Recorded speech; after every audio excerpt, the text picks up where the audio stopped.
GS 3 के साथ हम स्टार्ट करेंगे आज, ठीक है? जीएस 3 में 3 थीम्स हैं और तीनों ही थीम्स एक्सट्रीमली इंपॉर्टेंट है। शायद 2 तो हाइपर इंपॉर्टेंट है, 1 थोड़ी कम इंपॉर्टेंट है, बट इंपॉर्टेंट फिर भी है क्योंकि थीम है। ठीक है भैया, पहले थोड़ी नॉर्मल थीम से स्टार्ट करते हैं।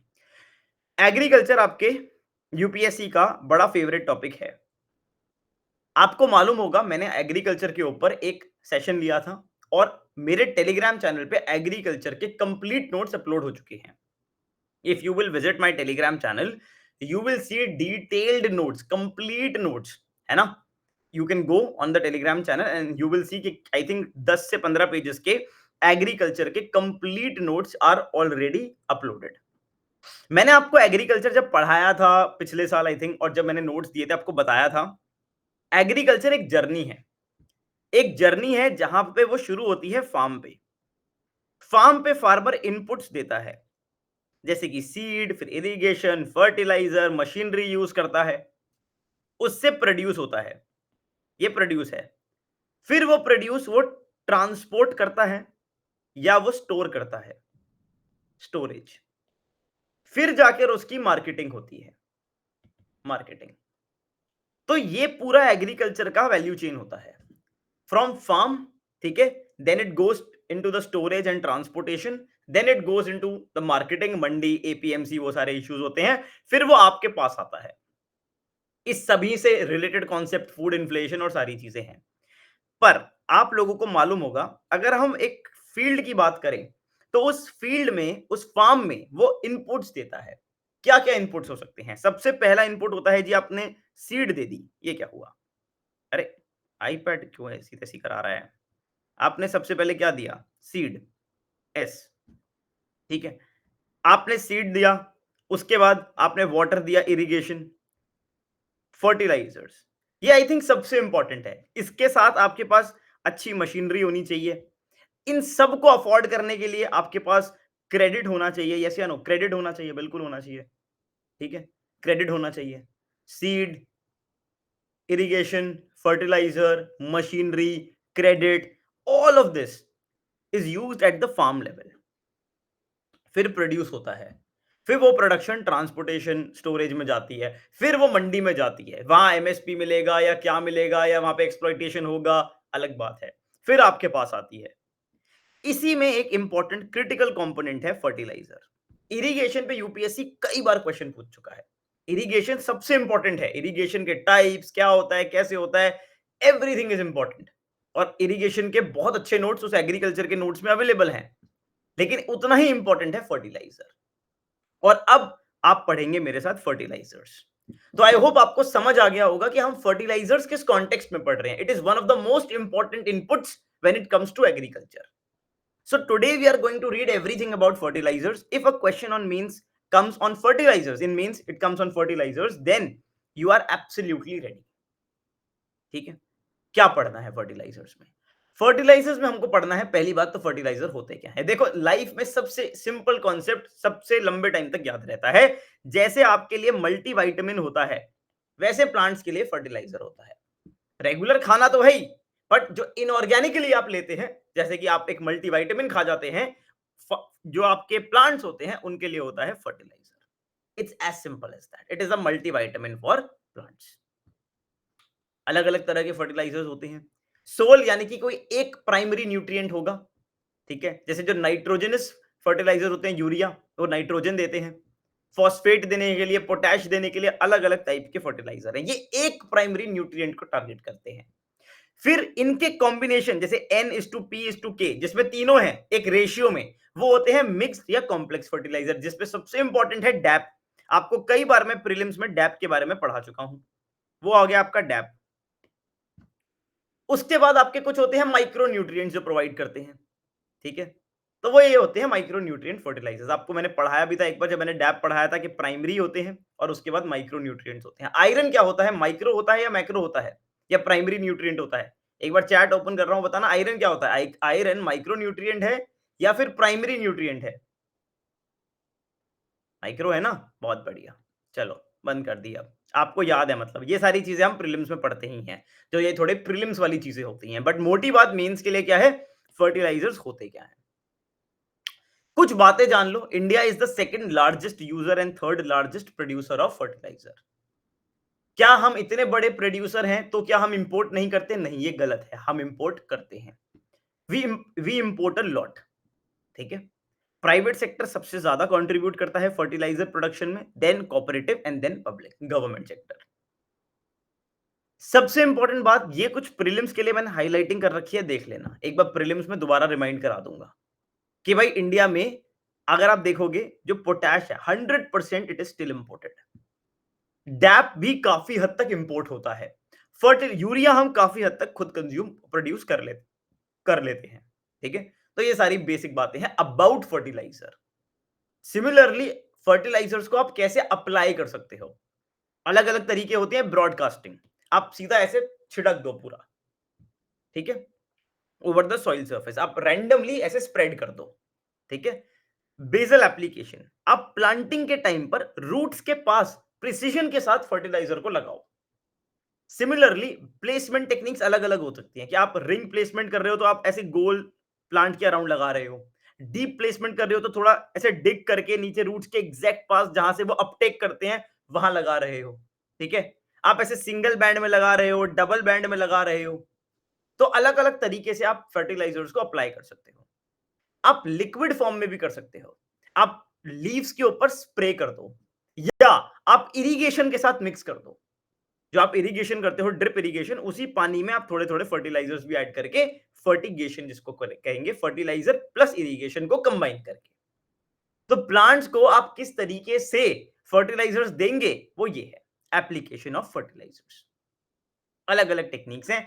मेंस में आपको अगर लिखने को आएगा तो आप मोटा मोटा ऐसे डायग्राम ही बनाओगे, सिर्फ नाम ऊपर ऊपर के याद रखोगे, ज्यादा डिटेल्स याद रखने की जरूरत नहीं है। So this is about fertiliser. ये हो गया आपका बेसिक स्टैटिक कि फर्टिलाइजर क्या होता है, क्या डेटा है, और फर्टिलाइजर्स की एप्लीकेशन कैसे होती है। ठीक है। अब फर्टिलाइजर्स के एडवांटेजेस क्या होते हैं, ये सबसे आसान बात है। ठीक है। ये बात आपको मालूम ही है, बड़े सिंपल तरीके से आपको बता सकता हूं भाई। ऑब्वियसली आप फर्टिलाइजर्स अप्लाई करोगे तो आपकी यील्ड इंप्रूव होगी, ज्यादा प्रोडक्शन होगी। ग्रीन रेवोल्यूशन में आपने यही देखा। उसके बाद आप एग्जैक्टली प्लांट को जो न्यूट्रिएंट चाहिए वो उस क्वांटिटी में प्रिसीजन के साथ डिलीवर कर सकते हो। जिस क्वालिटी का सॉइल है उसको जज करके यहां पर कितना फर्टिलाइजर लगेगा, कितना नेचुरली मिलेगा, आप देख सकते हो। अगर आप नेचुरल फॉर्म में ऑर्गेनिक फार्मिंग जब करते हो, उससे जो रिस्पॉन्स आता है, जो यील्ड आती है, उसमें टाइम लगता है, नेचुरल प्रोसेस है। ये खट से होगा, झट से होगा। ठीक है। अब फर्टिलाइजर्स को स्टोर करना, अच्छे से पैकेट में आएंगे या बॉटल में आएंगे, खट से लो, जाके अप्लाई करो, इजी टू यूज है। ऑर्गेनिक फार्मिंग करना और नेचुरल फार्मिंग करना कॉम्प्लेक्स है, तो एफिशिएंट है। फर्टिलाइजर को यूज करके आप एक छोटी सी क्रॉप फील्ड पर मल्टीपल क्रॉप्स उगा सकते हो, आपकी प्रॉफिटेबिलिटी बढ़ जाती है। इसीलिए तो लोग एकदम पागलों की तरह अप्लाई करते हैं। So this is why you use fertilizers. Higher and stable yields, precision nutrient delivery, faster crop response, efficient logistics and handling, and support to diversified cropping. भैया ये समझ आ गया फर्टिलाइजर क्या होता है, आज हमें समझ आ गया फर्टिलाइजर क्यों यूज करना है, हमको ये भी समझ आ गया। पर एक बात बताओ, इससे पहले कि हम गवर्नमेंट के स्टेप्स देखें, तो बड़ा सिंपल है। ये तो आपको मालूम होगा कि सबसे बड़ा चैलेंज आज के टाइम में ये है कि फर्टिलाइजर्स का ओवर यूज हो रहा है। बेनिफिट्स देखकर आंखें ऐसी चमक जाती हैं कि भैया अब तो सिर्फ फर्टिलाइजर ही यूज करेंगे, खट खट प्रॉफिटेबिलिटी। उस चक्कर से क्या होता है, you see that the soil health decline. आप इतना एक्सेसिव यूज करोगे, सॉइल की लॉन्ग टर्म फर्टिलिटी इंपैक्ट होती है।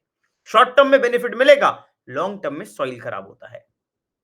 फिर ओवर यूज जो है वो डेफिशिएंसीज कॉज करता है, क्योंकि न्यूट्रिएंट का इंबैलेंस होता है। यूरिया आराम से अवेलेबल है, ठीक है, सस्ता है, उसको बहुत ज्यादा दे दिया।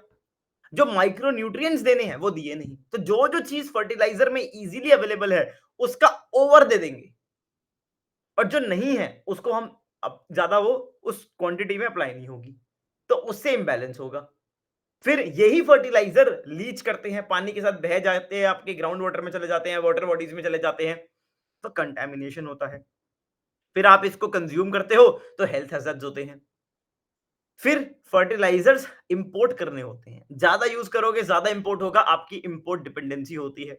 अब इंपोर्ट करोगे तो ग्लोबली जो सिचुएशन है उस पे आपकी फर्टिलाइजर की सिक्योरिटी डिपेंड करेगी, तो प्राइस वॉलेटाइल रहता है और लोगों को यूज करना आता नहीं है, अवेयरनेस नहीं है कि कैसे यूज करना है, इसीलिए तो सॉइल हेल्थ कार्ड स्कीम थी। So over use.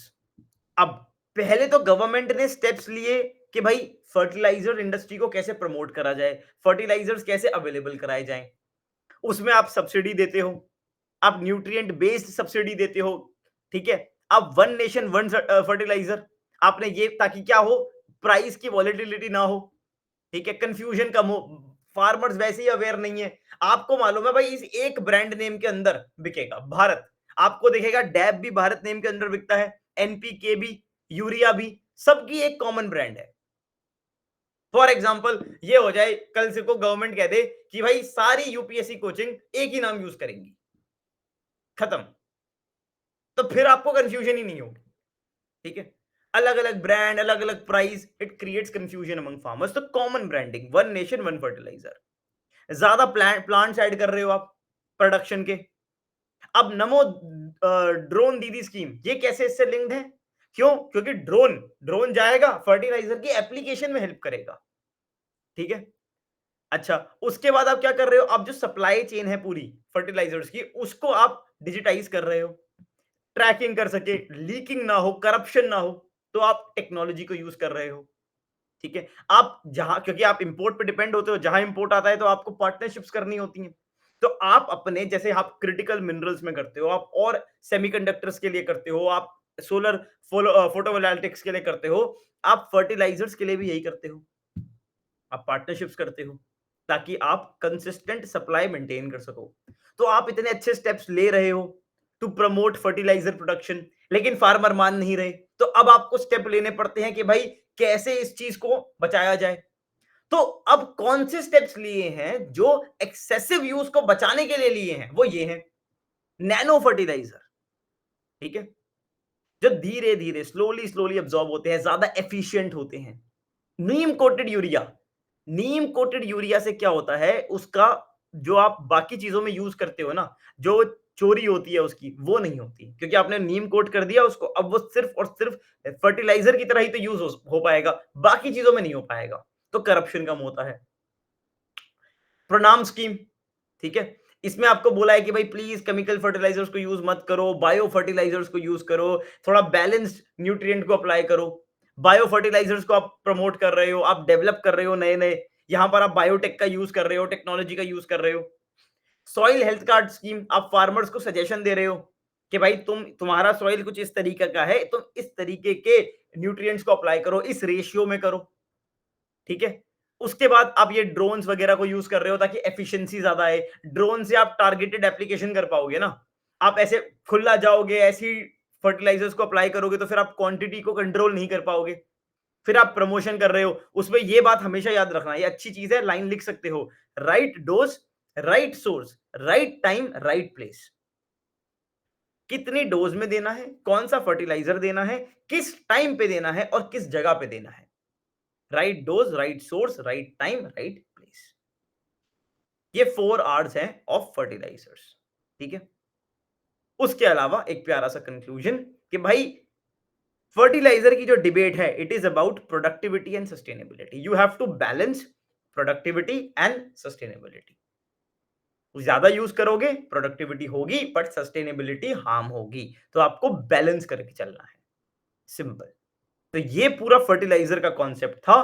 फर्टिलाइजर होते क्या हैं, क्या स्टैटिस्टिक्स हैं, कैसे उनको अप्लाई करते हैं, क्या एडवांटेजेस हैं, एडवांटेजेस हैं तो चैलेंजेस भी हैं, क्योंकि एडवांटेज देख के ज्यादा यूज हो गया, अब उसको काउंटर करने के लिए गवर्नमेंट ने क्या स्टेप्स लिए हैं, और जब ज्यादा यूज हो गया तो उससे प्रोटेक्ट करने के लिए गवर्नमेंट ने क्या स्टेप्स लिए हैं। आप मेजॉरिटी 5-5 स्टेप्स याद रख सकते हो, budgetary support, nutrient based subsidy, सबसे important one nation one fertiliser. उसके बाद आप नए प्लांट्स ऐड कर रहे हो, नमो दीदी स्कीम से आप टेक्नोलॉजी को यूज कर रहे हो, आप पार्टनरशिप कर रहे हो, दैट इज इट। उसके अलावा यहां पर आप याद रख सकते हो nano fertiliser, neem coated urea, Pranam scheme, bio fertiliser, soil health card, 5 भी याद रख लोगे हो जाएगा। ये एक आप right dose, source, time, place इसको याद कर लो। बेनिफिट और चैलेंजेस अब खुद भी लिख सकते हो दिमाग लगा के। स्टैटिक अगर 15 नंबर का क्वेश्चन आ जाए, पेज भरने हो, तो ये सारी इंफॉर्मेशन है आपके पास। आपके पास डेटा है। कंक्लूड अगर करना है फर्टिलाइजर के क्वेश्चन को, हमेशा हमेशा इस डिबेट पे करना कि the entire discussion about fertiliser industry is about balancing productivity and sustainability for agricultural prosperity. अब चैट ओपन करी है, कोई डाउट है तो मुझे बता